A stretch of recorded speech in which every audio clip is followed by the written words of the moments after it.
রাতের ডিনারে আজকে রুটি আর এই যে ছানার কোপ্তা কারি নিয়ে বসে পড়লাম।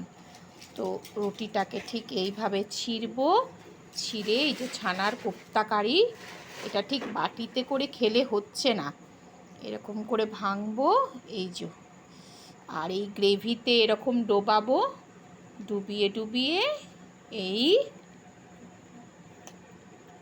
বাহ খুব সুন্দর হয়েছে। মনে হচ্ছে একটু নুনটা কম হয়েছে, নুনটা আর একটু দিলে ভালো হতো, তবে নুন একটু কম খাওয়াই ভালো, তাই জন্য এই যে সবাইকেই খেতে দিয়ে দিয়েছি, আমিও নিয়ে বসে পড়লাম। আর একটা কোপ্তা ভাঙি, এই যে কোপ্তার ভেতরটা, এই যে কি সুন্দর দেখতে হয়েছে না, খেতেও কিন্তু খুব সুন্দর হয়েছে।